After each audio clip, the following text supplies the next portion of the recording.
就想問一個即係大家一個問題。大家翻嚟聽道啊、學禮啊，咁大家會覺唔覺得自己一個修道人咧？應該係㗎，梗係修道啦。唔修道嘅話，有冇翻嚟聽道啦？星期日係嘛？個出去，而家一定中意吃喝玩樂啊嘛。咁點解會問呢個問題咧？有一次後學日喺間素菜館食飯，咁啊聽見隔離台咧，咁就有一個就佢成日講話我係修道人啦，點講下我係修道人點。原來後尾睇咧，原來我係個老闆娘，咁啊同一個 sales 即係推銷賣啲素食嘅，咁但係個老闆娘咧同嗰個 sales 即係成日講一講下又或者係修道人，講下又修道人，所以變咗本來唔好留意嘅，但係講成10幾次或者係修道人，咁所以咪睇下啦咁啊後尾諗心喺度諗，而家啲人修道係咪因為佢食齋啊，咁或者練下經啊，去一佛堂啊，咁就係修道人咧咁。其實嚟講，我諗都係嘅，都係好嘅嗱。咁佢成日話修行人，唔係佢唔係修人，佢修行人。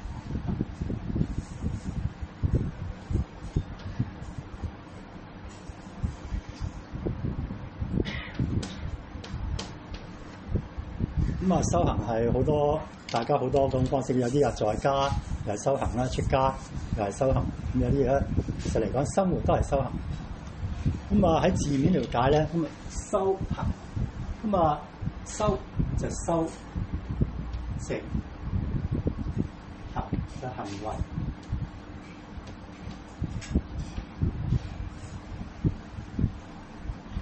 字面下修正行為。我哋嚟學道聽到咧，就即係修行咧，就係修正我哋嘅行為。大家行為嚟講咧，需唔需要修正咧？我哋凡人嚟講嘅好多嘅即係過失啦嚇，即係咁，所以嚟講係修正嘅行為。咁一般嚟講，即係我哋嚟到即係嚟到後天啦，就受到個後天嘅物欲影響啦。變咗係犯咗好多嘅即係人間嘅物欲啊，即係貪欲啦、貪嗔痴啦，起碼嚟講嚟佛，即係個一個問題就係點解要修道咧？修道其實嚟講，我哋好多時就希望能夠即係了知個生死輪迴。大家都係想成佛。修道嚟講，目的就係要成佛，係咪啊？喺六祖壇經度，六祖咧就係曾經就想去到即係黃門五祖嗰度，即係五祖問六祖：你嚟係想咩目的啊？六祖就話：為求作佛。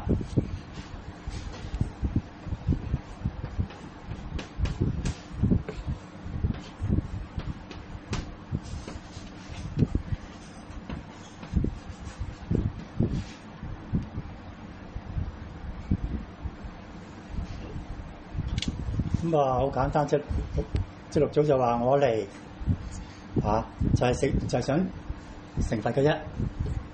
五祖就話嗰時因為六祖屬於係嶺南人，嗰時係南邊啊，即係我諗嗰陣時代，嗰時唐朝嗰陣時咧，就係因為廣東南邊咧，可能文化嗰邊可能仲未開發，咁所以變咗嗰陣時就話你係。即係嶺南，即係嗰邊佢哋叫做有少少即係南蠻，我叫做獦獠。即係五祖就問佢：你係啲即係你係咪都未開化，文化未開化？咁你都想做佛咁啊？但係六祖好有智慧噶嘛？佢話係啊，佛有即係人有東西有東方人、西方人，但佛無南北，即係佛嚟講咧係平等，係冇劃分嘅。即係我哋可以見到係六祖嘅智慧，就係佢係好有智慧。其實六祖嚟講，佢就係話作佛就要成佛。嚟講，我哋修道嚟講，都係想成佛。六祖嚟講，但係佢有成佛嚟講係要經過即係好多即係話方法啦，即係去修練啊。但係六祖嚟講，喺六祖壇經嚟講，佢就話其實成佛係好簡單嘅。喺六祖壇經嗰個造園品，佢就一開頭就講。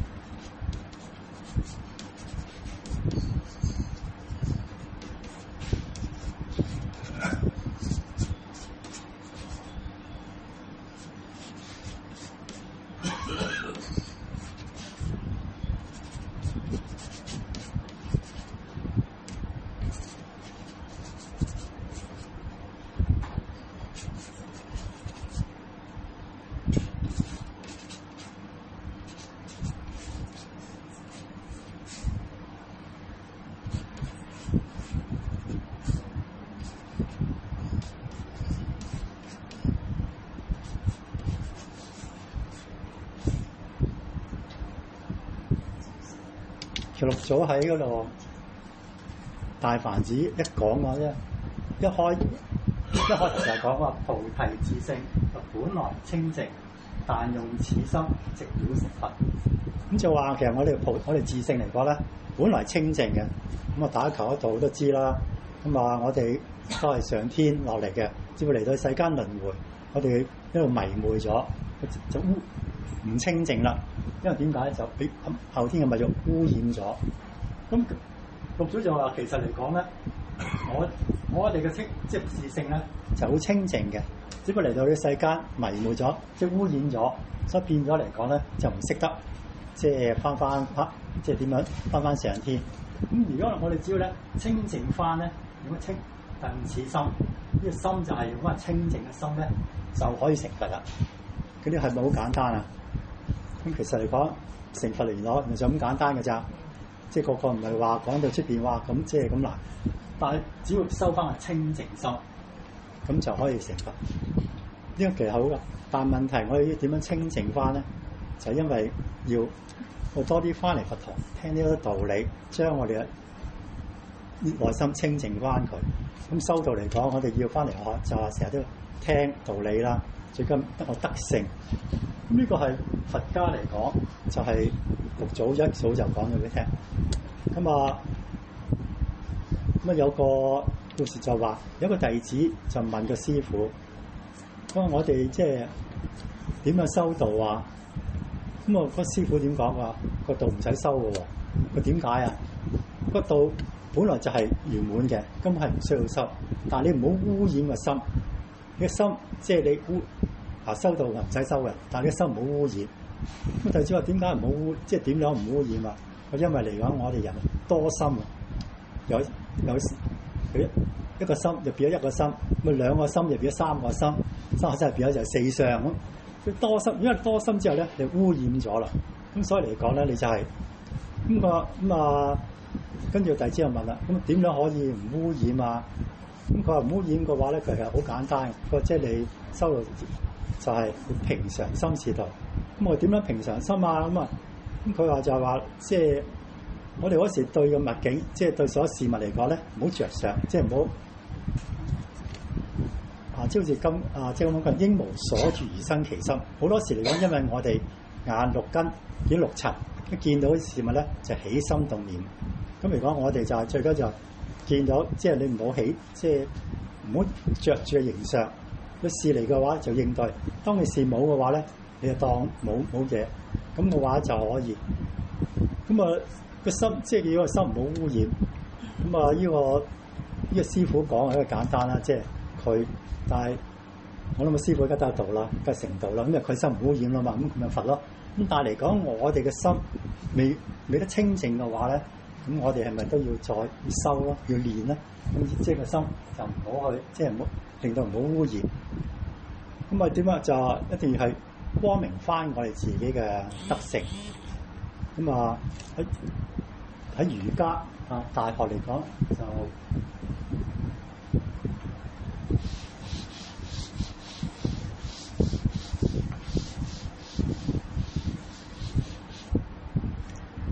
喺《禮記》嘅大學章嚟講，一開頭就講話大學之道在明明德，在親民，在止於主事。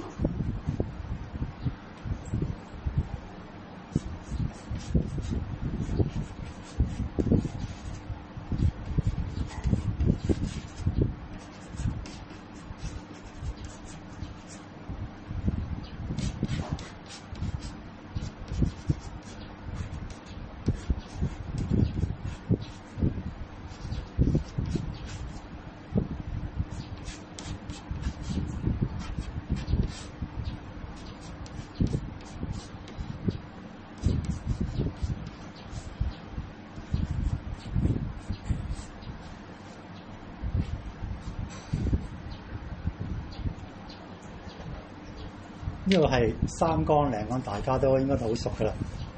咁啊，打呢個俊明明德，呢個明咧即係叫光明翻。明德呢個德性咧，原來係就係我本身已經有嘅德性。咁啊，六祖都話何其自性，本自具足噶嘛。其實你講呢個德性嚟講，我哋係個個都有嘅，只不過嚟講係俾即係話啱污染咗，俾後天物欲污染咗，所以變咗就唔光明。咁所以佛家成日就話一個無明。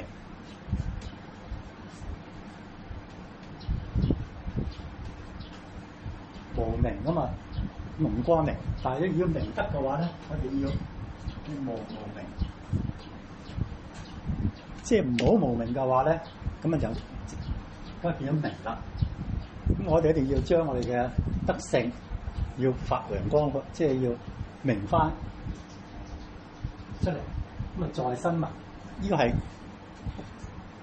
大家知道就親民，咁親而人民，亦可以話解釋新民，要重新做一個新嘅人。咁啊，大學裏邊個湯，即係嗰個商湯喺個盤都話啦，個9日新嘅日新又日新。咁啊，即係好似易經都有話，我哋係君子係自強不息嘅，就天行健，君子自強不息，都係新民意思，即係9令到嘢。咁啊，然後咧，咁啊達到至善嘅境界。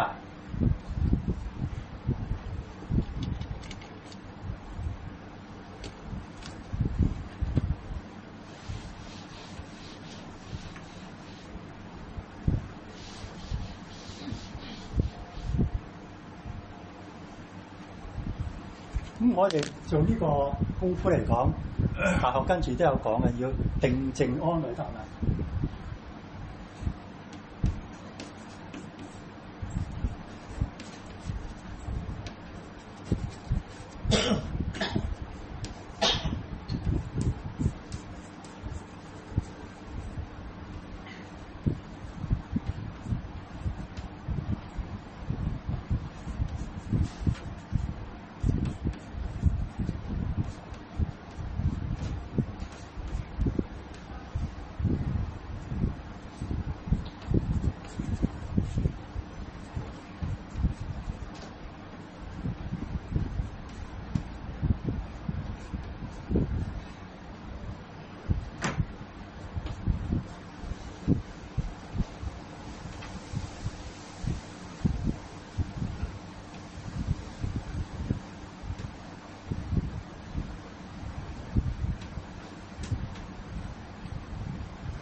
跟住有講句，知止又有定，定又能靜，靜又能安，安又能慮，慮又能得。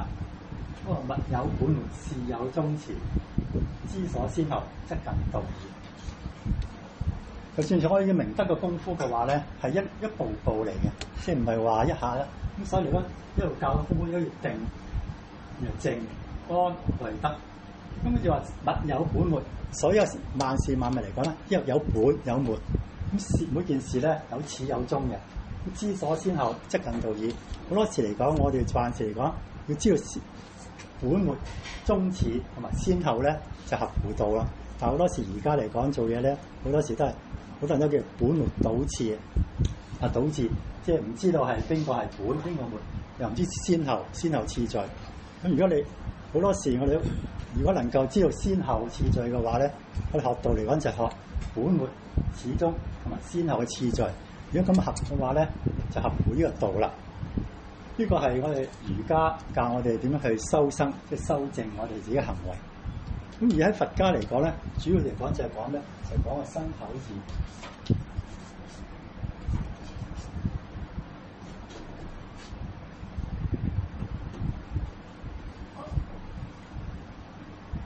修行為嚟講係修身口意。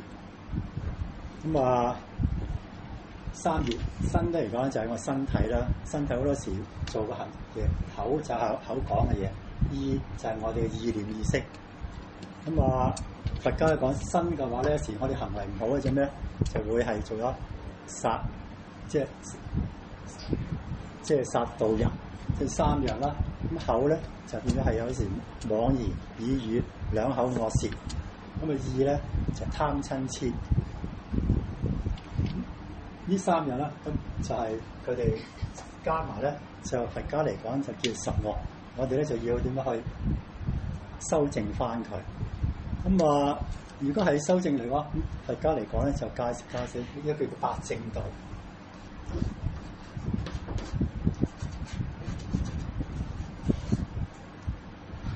八正道嚟講，最緊要就係個正見正思維。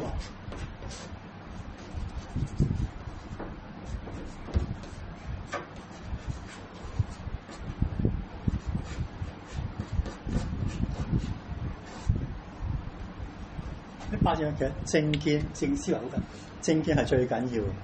好多時嚟講，我哋人好多時有見解係唔正確。點解咧？因為就係我哋嘅我執、我見、我相。咁啊，好多時我哋成日即係同人講嘅話咧，好多時都係執住自己嘅意思嘅。你同佢想話改變佢咧，係好難。因為我執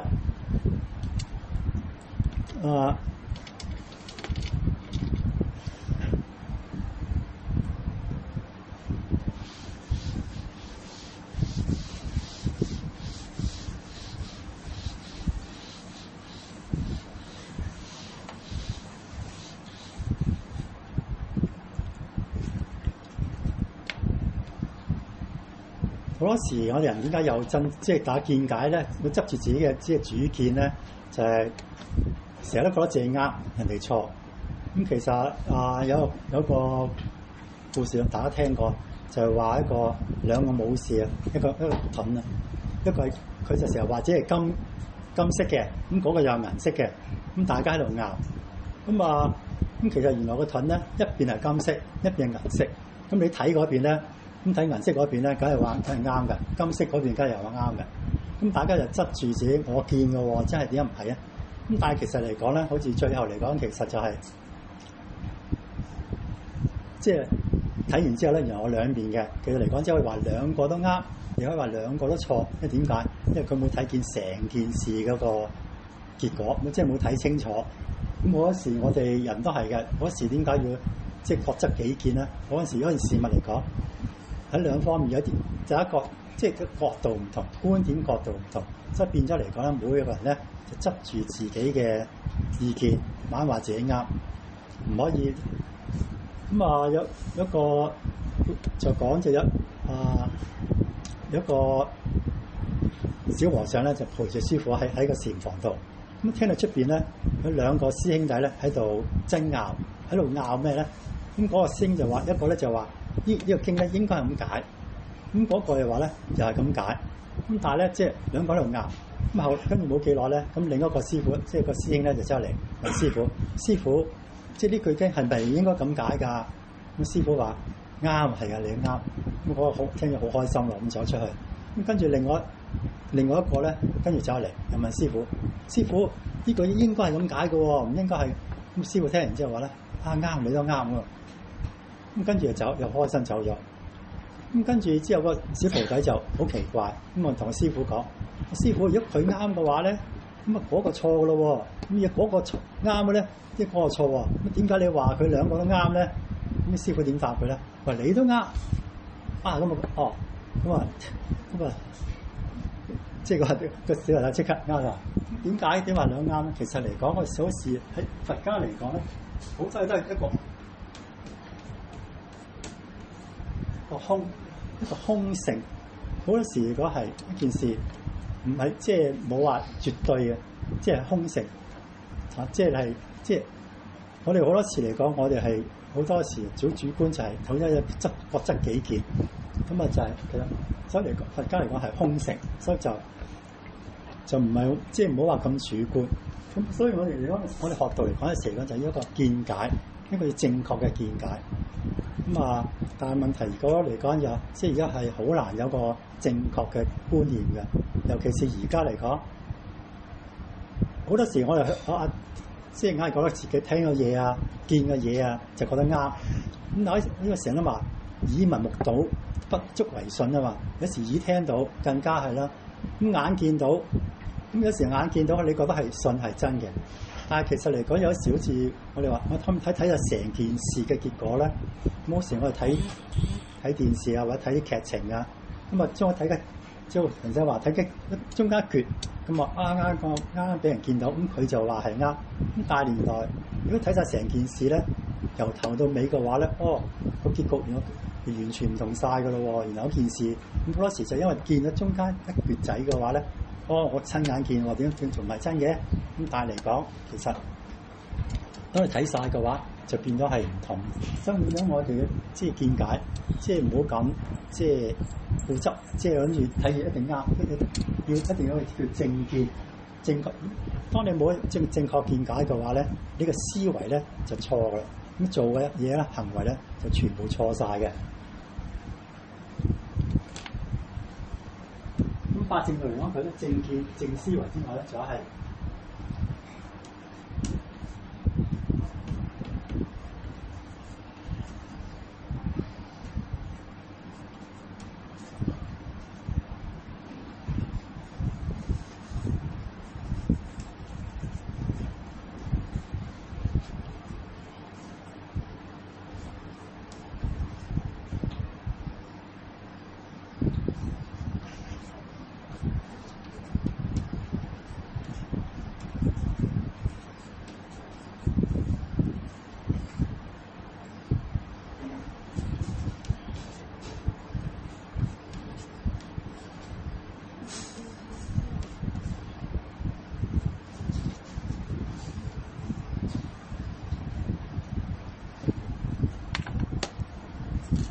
就正語、正業、正名、正精進、正言、正業。咁我哋語言一定要正。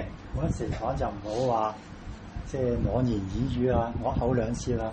如果你係成日講出嚟咧，咁變咗嚟講自己就係即係作咗口業啦。咁呢個正業咧就正確嘅生活，正確嘅生活就正確嘅職業，精進。精進嚟講咧都要正確，同埋要念頭要正確，即係同埋是正確嘅定力。咁呢個八正道咧就係可以收我哋嘅，主要嚟講係對啫我哋身口意嗰個行為嘅。我哋收即係我成日話，即係收到，即係要收個心。咁但係嗰時我哋嘅心即係係心猿意馬，成日要走咗出去嘅。尤其是而家個時代咧，即係我哋好多時係俾個個都有手機㗎，係嘛？咁成日都有手機咧，就好多俾啲傳媒咧係即係引領帶領咗我哋。好多傳媒嚟講，就算俾個信息嚟講咧，其實都唔係正確㗎喎。原來傳媒嚟講，佢哋話，當你睇嗰個睇傳媒嘅話，睇嗰個就佢就話你中意睇乜嘅話咧，佢已經攞咗你嘅資料嘅，咁一路咧就俾你去睇㗎啦。咁你中意你睇煮餸嘅，咁俾睇煮餸；你中意聽歌嘅，我就俾聽歌；你中意睇時後生，即係總之你中意聽咩嘅，你中意睇嗰段嘅話，佢就俾晒嗰啲你睇。但係其實嗰啲你睇嘅話咧，其實嚟講，我哋睇完之後咧，就覺得係因為真㗎啦，譬如新聞啊，好多時事啊，你以為係正確啊，但係其實唔係嘅。佢話傳媒其實嚟講係已經係呢個國家可能嗰個當地嘅政府咧，即係佢係要控制你人嘅思想嘅，即係佢唔想你哋有啲嘢佢唔想你知嘅話咧，將來咧已經係冇咗㗎啦。咁你哋咁我好多睇嘅話就睇完之後，所以而家好多時大家個意見啊見解唔同啊，就係因為點啊？因為睇咗之後你覺得多，你以為啱，但其實係唔係嘅。咁係當你睇越多嘅話，你嘅思想就俾控制咗。所以變咗嚟講，你個即係所謂嘅判斷力啊，好多都係唔正確嘅。咁尤其即係好似個心嚟講，當你係擠咗去邊邊嘅話咧，好似如果你受好多人中意，而家香港睇下新聞，好多人中意去咩？去旅行啊！成日都話哇，個個都入北上係嘛？又去日本平啊！咁我聽到有啲朋友話咧，佢話個個月都要去一次日本嘅，佢話個個禮拜都要北上嘅。咁啊點啊？因為佢心走咗，就掛住藥。咁啊個心係咁，萬夫子有講啊，即係喺佢喺告子篇嚟講，即係佢就話，即係人有即係以前古時嚟講啊，嗰個係養啊，有養狗啊，即係養雞啊嘛。咁但係當你一到夜晚嗰陣時咧，咁一定梗係叫翻，因為揾翻嚟噶嘛。如果你唔揾翻嚟嘅話咧，咁我哋驚俾啲其他動物食咗啊嘛。咁啊一定㗎。但係個人我嘅心咧就走咗喎。咁但係嗰時嚟講啲心走咗出咧，有冇去度揾翻啊？冇㗎。咁所以孟子好似成日話。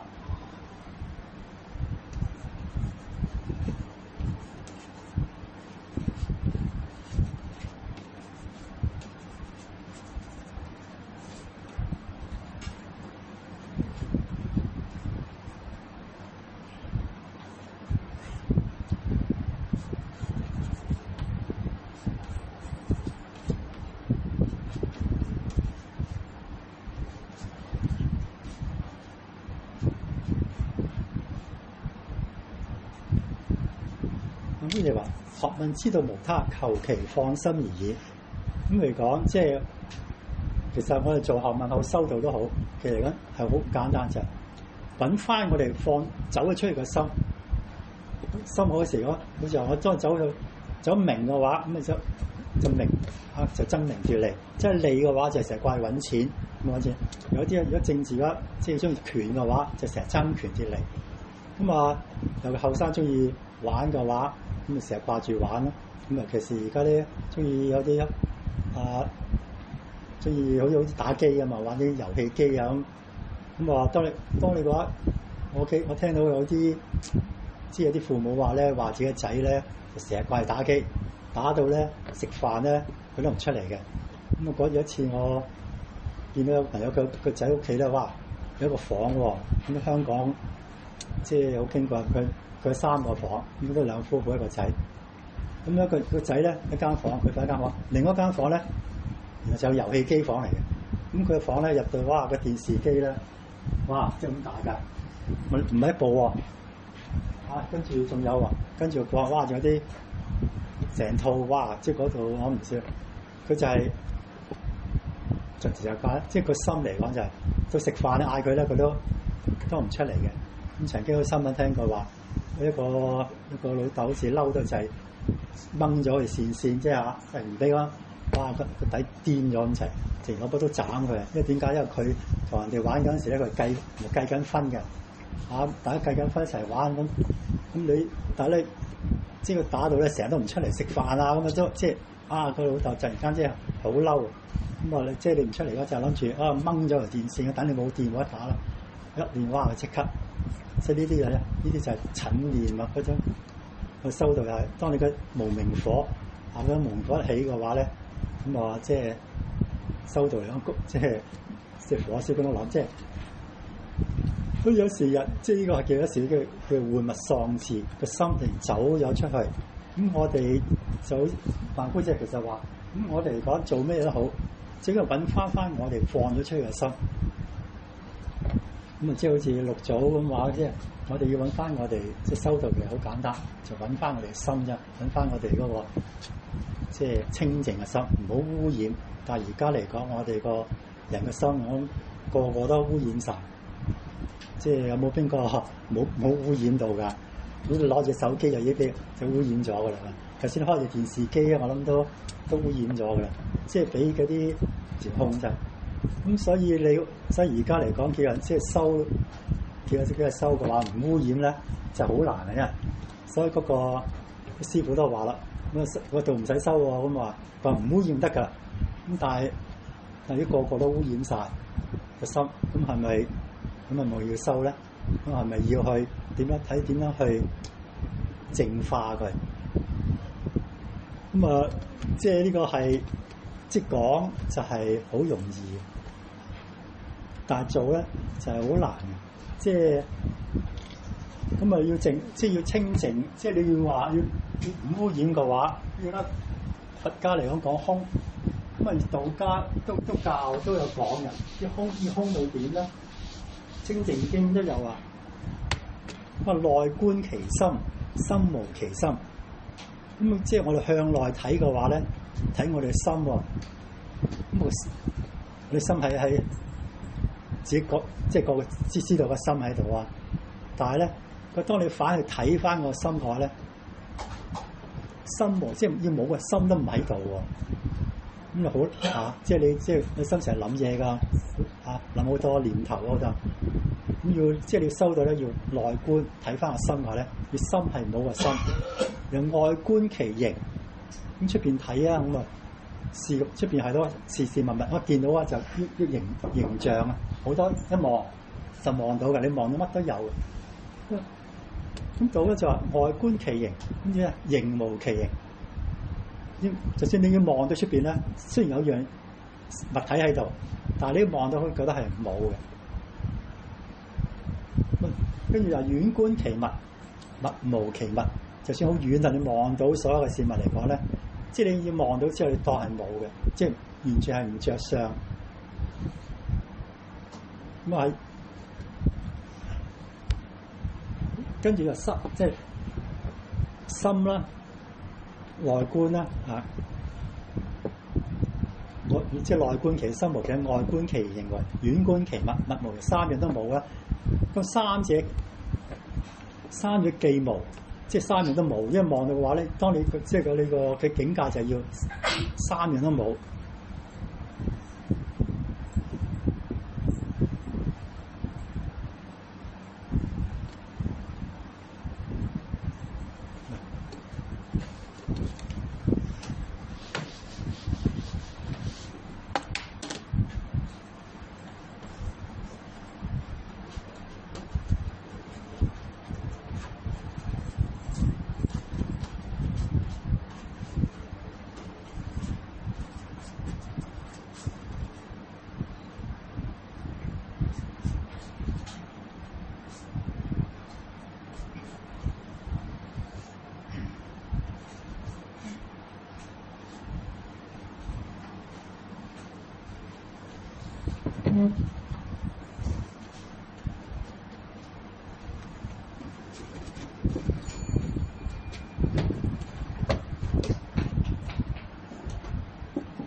有講啊，內觀其心，心無其心；外觀其形，形無其形；遠觀其物，物無其物。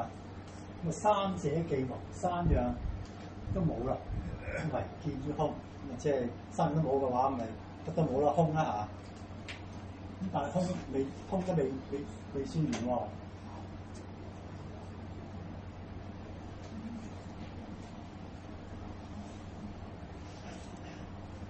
漏咗為叫明，跟住兼觀空亦空。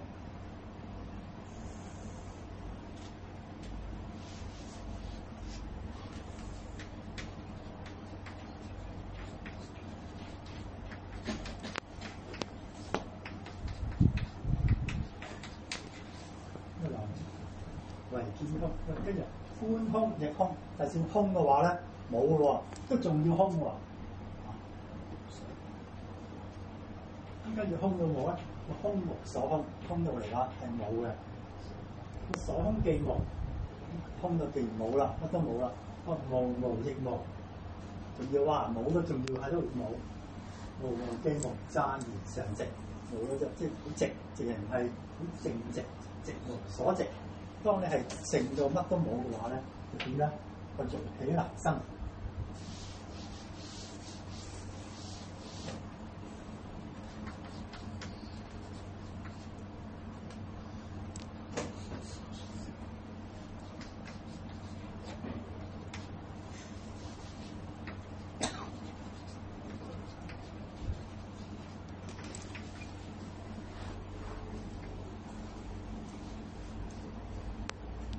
我哋修話要即係你要減低你嘅慾望慾念嘅話咧，就要清靜先咁講，因為要減，即係要乜都冇。當你乜都冇嘅話，咁你嘅有冇慾念、求慾念啊？乜都冇嘅話，就自然就冇啦。咁但係呢個講就係好即係清淨經教即係道家教，但問題做係好難做。但問題雖然話難，但問題我哋都要去學習，即係將所有嘅事物，即係唔好睇得點着頭。即係好似話你唔想污染個心嘅話，個心唔想污染咧，你做到乜都冇。咁但係而家我哋人嚟講咧，乜都想有，乜都想要，揸住即係嚇。你當你揸住要物，即係揸住嘅話，都想要嘅話咧，咁你咧就會有個心就污染咗啦。污染咗有物欲嘅話咧，咁你就係好難能夠話即係要成佛啦。啱都好似話個目的就係想成佛啊嘛。咁其實我哋你即係嚟佛堂嘅話，個聽道修行都係想成佛。咁我哋個得咗指點咯。咁啊，師尊嘅話，即係保證咗我哋一定成佛嘅喎，係咪啊？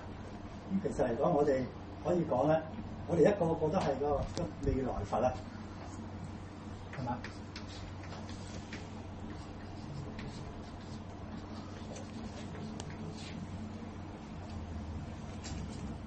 大家其實都係個未來嘅佛啊，只不過嚟講，仲有個色身喺度啫嘛。咁呢啲色身仲要俾我哋去再去修持行功達得。咁大家承唔承認大家係未來佛啊？承唔承認啊？係咪？認唔認啊？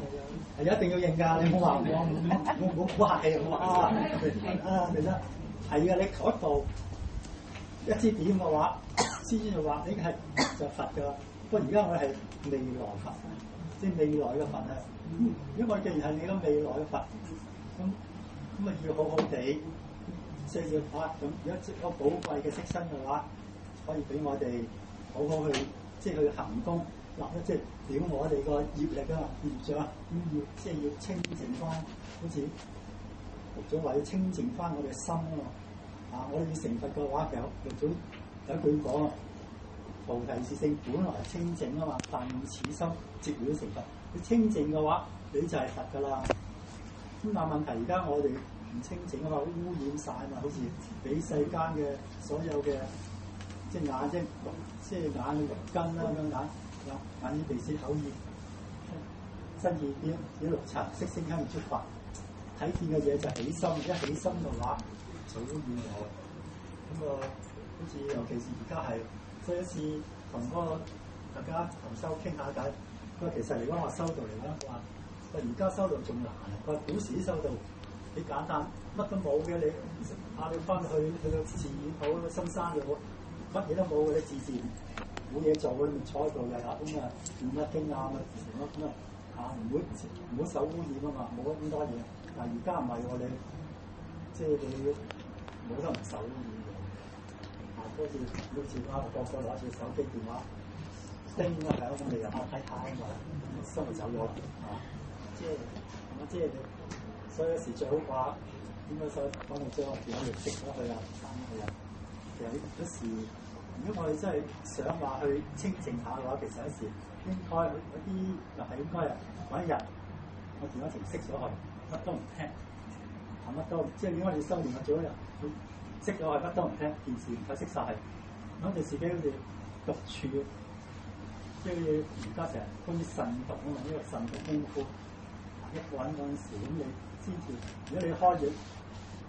如果你唔係嘅話，你坐住下嘅電話叮咁就哇，即係就有人睇咁，咁你就好難靜，即係好似但即係啱一個定靜安嚟得啊嘛，但唔得就只件事定，即係呢個係一步步咁嘅靜啊靜，咁先至安然啊慮再思慮得，咁一定要係呢個功夫，一定要一步一步嚟嘅。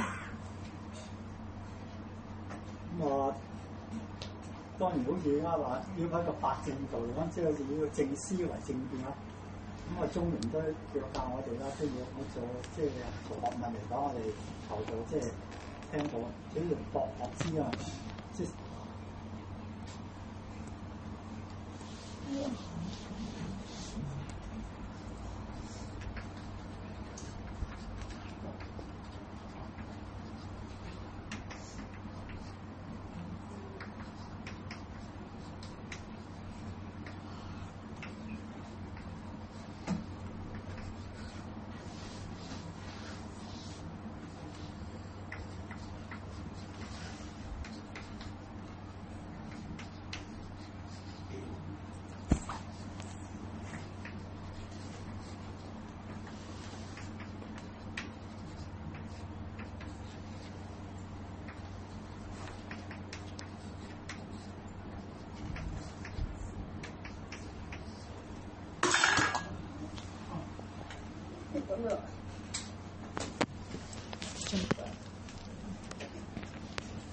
喺中庸教我哋出嚟做學問嚟講，要博學之、審問之、慎思之、明辨之、篤行之。咁就算我哋係學到一樣嘅，即係要樣都要一定要博學啲，呢樣要樣樣睇多啲經典。點解啊？因為好多時如果我哋唔睇嘅話，就好似話點解就話我哋思想你好容易俾人哋影響。好似有傳，好似話啲傳媒咁，你睇嘅話，我成日俾啲睇，大家俾你睇嘅話，即係你中意睇嘅啫。但係咪其他嘅話，佢唔俾你睇嘅話，你唔即係你分辨唔到係邊個係啱，邊個係錯。當你睇得多嘅話，變咗嗰個修人話，即係我哋係修人，我知呢樣眼係要嚟嘅，即係要係即係佢哋。所以睇得多嘅話，乜都知嘅，見得多嘅話。咁變咗嚟講，你係一睇嘅話，就即係分辨到呢係真定假。即係好似而家好多啲即係假新聞啊假啊！以前嚟講後都唔知咩叫假新聞嘅，係後面我哋嘅美國總統跟住之後選我哋啲假新聞，後面先睇係喎，然之後好多新聞真係假嘅喎。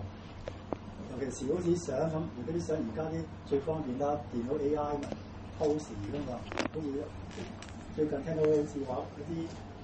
新嗰香港有間公司有幾間公司，即係俾個就俾價，依家就話即係總公司喺外國開會形象之後，都調咗幾多億走，呃咗啊，係啊，幾間銀行咗啦，有3間公司，俾咧就假嘅，所以好多時而家係俾啲假嘅信息傳，好似成日都香港嘅嗰啲電騙啊，打電話，有時我都好奇怪，咁好多話咩香港啲大學生嚟嘅喎，都俾人呃幾百萬喎。咁我心諗，我大學生嘅話，佢係應該嚟講係咪應該係有讀書，好多知識應該好知道晒，但係佢都會俾人呃嘅。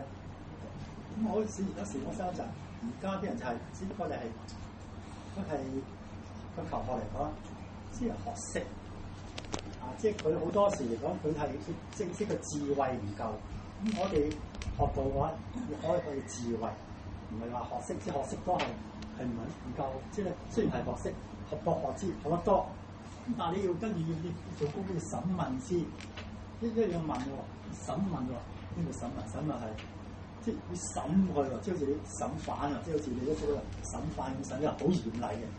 因為我學咗睇嗰啲嘢之後咧，冇所謂嘅，你聽到好多睇好多唔緊要嘅。睇完之後問題，你要做功夫就要將佢分析，要審問佢啱唔啱先。唔啱嘅話，我覺得唔啱嘅有問題嘅，你咪要剔咗佢咯。咁同埋仲跟住個慎思之，咁當審問西咗之後咧，咁要諗清楚喎，咁啱唔啱啊？人哋講嘅嘢啱唔啱啊？即係睇咗佢講啦，咁嚟講佢理據夠唔夠啊？咁你肯定好謹慎，要好慎重去思考、去分析，然後就明辨之。思考之後要分辨啦，邊啲係正，邊啲係邪。我哋而家嚟講好似個講到好多嘢都係啲真定假㗎啦，好似而家打嘅嘢，而家啲電腦科即係資訊咁犀利嘅話，好多時都係假嘅多嘅。即係真嘅，即係你要明辨咧，呢個功夫嚟講係要一步步做嘅，你要好謹慎去做。當你明辨咗之後嘅話，分析佢真嘅話，就篤行之。所以我成日話事到則進，非道則退啊嘛。咁嚟講，當你真係做咗個功夫嘅話，咁嚟講之後嘅話，你一定要實行篤行之。呢個係我哋即係做學問嘅，即係修道嘅基本嘅幾條功夫。咁因為學校今次即係本來啲題目唔係要講呢啲嘅，不過就冇帶佢上嚟，變咗諗到乜講咧，就變咗好多時咧組織嗰度就變咗有啲凌亂啊！我聽下講得係好唔完嘅，即係首先希望上啲唔能夠不加慈悲啦，然後因為時間到啦，唔該大家，下次有機會嘅先再同大家出嚟。